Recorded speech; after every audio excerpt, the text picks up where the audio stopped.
আসসালামু আলাইকুম। ফারজানাস রেসিপি নতুন আরও একটি এপিসোড দেখার আমন্ত্রণ আপনাদের সবাইকে।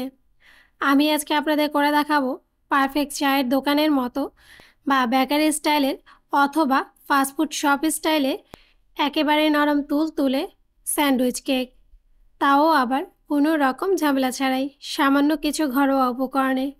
তো আমার রেসিপিগুলো যদি আপনাদের ভালো লেগে থাকে তাহলে আমার চ্যানেলটাকে সাবস্ক্রাইব করতে ভুলবেন না। আর আমার প্রতিটা ভিডিওর নোটিফিকেশন সবার আগে পেতে বেল বাটনে একটা ক্লিক করে দেবেন।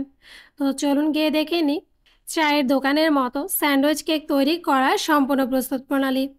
এখন প্রথমেই আমরা কেকের জন্য মোল্ডের প্রিপারেশনটা করে নেব।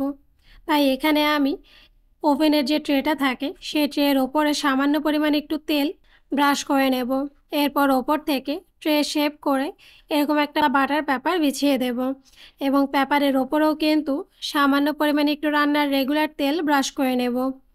এখন এই ট্রেটা আমি একটা সাইডে সরিয়ে রাখবো, সেই সাথে কেক তৈরির মূল প্রিপারেশানে চলে যাব। আর এর জন্য এখানে আমি একটা বাটির মধ্যে একটা স্টেনার দিয়ে এর মধ্যে অ্যাড করে দেব মেজারমেন্ট কাপের হাফ কাপ পরিমাণ প্যাকেটের আটা, হাফ চা চামচ বেকিং পাউডার, 1/4 চা চামচ বেকিং সোডা। এখন এই সবগুলো উপকরণ চালনি দিয়ে চেলে নিয়ে খুব ভালোভাবে একসাথে মিশিয়ে নেব। মেশানো হয়ে গেলে শুকনো উপকরণের এই মিশ্রণটা আমি একটা সাইডে সরিয়ে রাখবো, সেই সাথে কেকের জন্য ডিমের ম্যারাংটা তৈরি করে নেব। তাই এখানে আমি আবার একটা মিক্সিং বোলের মধ্যে দিয়ে দেব নর্মাল রুম টেম্পারেচারের 3টা ডিমের সাদা অংশ, 1/4 চা চামচ লবণ। এখন একটা ইলেকট্রিক বিটার দিয়ে মিডিয়াম স্পিডে ডিমের সাদা অংশটা কয়েক সেকেন্ড বিট করে নেব।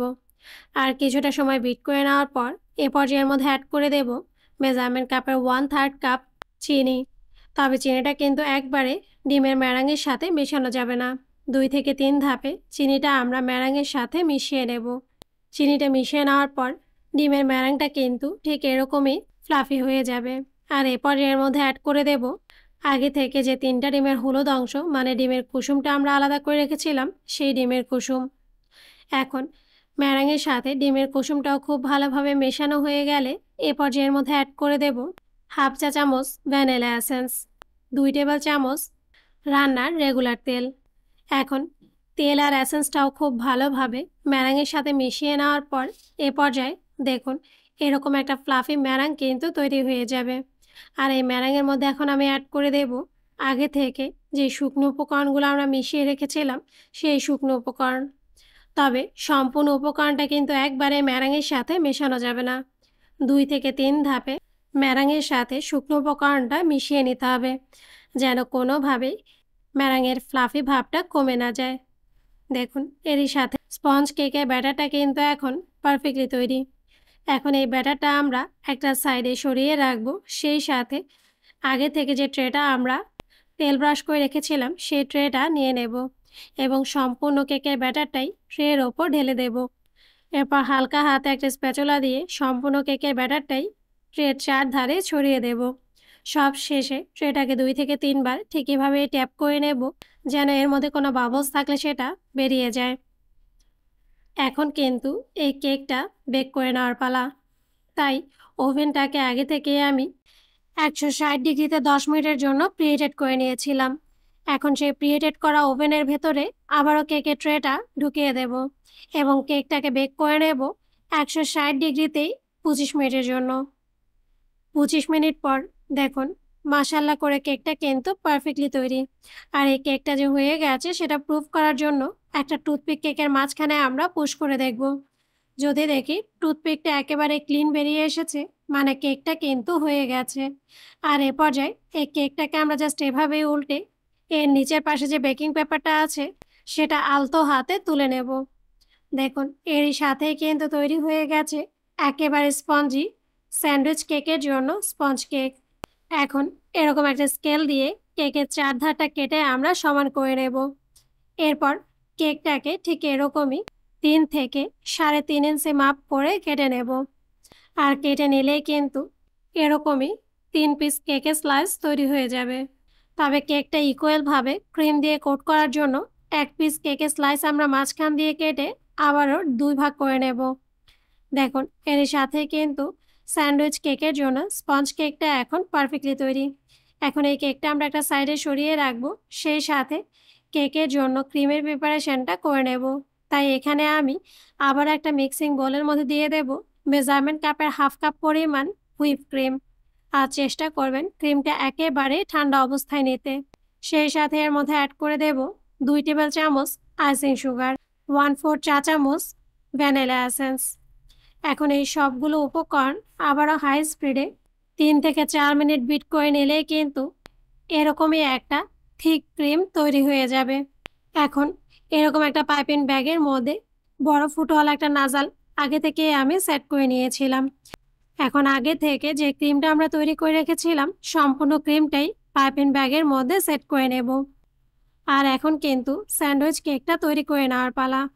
আর এর জন্য আগে থেকে যে কেকগুলো আমরা তৈরি করে রেখেছিলাম সেখান থেকে বড় এক স্লাইস কেক আমরা নিয়ে নেব। এরপর এই কেকের ওপরে এখানে আমি 2 টেবিল চামচ চিনির মধ্যে 2 টেবিল চামচ পানি দিয়ে গলিয়ে নিয়েছি।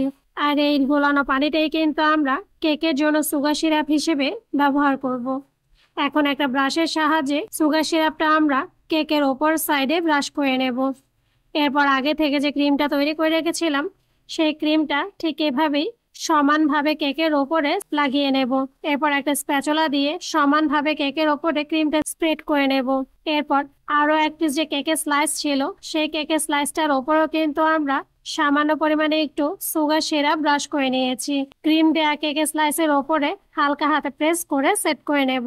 আর আপনারা যদি কেকের লেয়ারের মধ্যে এভাবে সুগার সিরাপটা ব্যবহার করেন তাহলে কিন্তু কেকটা ফ্রিজে রাখলেও বা দীর্ঘ সময় পর্যন্ত ফ্রিজে থাকলেও শক্ত হওয়ার কোনো রকম সম্ভাবনা থাকে না। কেকের টেক্সচার সব সময় একেবারে নরম তুলতুলে থাকবে। এখন সেমভাবে বাকি যে অর্ধেকটা কেক রয়ে গেছে সেটাও আমরা ক্রিম দিয়ে ডেকোরেশন করে নেব। দেখুন সম্পূর্ণ কেকটাই আমরা ক্রিম দিয়ে লেয়ার করে নিয়েছি। আর এ পর্যায়ে এই কেকগুলো এখন আমরা নর্মাল ফ্রিজে রেখে দেব 4 থেকে 5 ঘন্টার জন্য। তবে সবচেয়ে ভালো হয় যদি সারা রাতের জন্য কেকটাকে নর্মাল ফ্রিজে রেখে দেন, সেক্ষেত্রে ক্রিমটা খুব ভালোভাবে সেট হবে। কেকটা কাটার সময় ক্রিমটা কোনোভাবেই ছড়িয়ে যাবে না। দেখুন সারা রাত নর্মাল ফ্রিজে রাখার পর কেকটা কিন্তু আমি বের করে নিয়েছি। এখন একটা নাইফ দিয়ে কেকটা আমরা স্যান্ডউইচ কেকের শেপ করে কেটে নেব। এখন সেমভাবে সবগুলো কেকই আমরা কেটে নেব। দেখুন সবগুলো স্যান্ডউইচ কেকই কিন্তু কেটে নেওয়া হয়ে গেছে। আর আপনারা এই স্যান্ডউইচ কেকের চেহারাটা দেখেই বুঝতে পারছেন এটা কতটা পারফেক্ট হয়েছে। তো আপনারা কিন্তু অবশ্যই এই কেকটা বাসায় ট্রাই করে দেখবেন আর আমাকে কমেন্টস করে জানাবেন আপনাদের কাছে এই কেকটা কতটা পারফেক্ট লেগেছে। তো আমার রেসিপিগুলো যদি আপনাদের ভালো লেগে থাকে তাহলে আমার চ্যানেলটাকে সাবস্ক্রাইব করতে ভুলবেন না। আর আমার প্রতিটা ভিডিও ফ্রেন্ডস এবং ফ্যামিলির সাথে শেয়ার করবেন। আজ এ পর্যন্তই। আল্লাহ হাফেজ।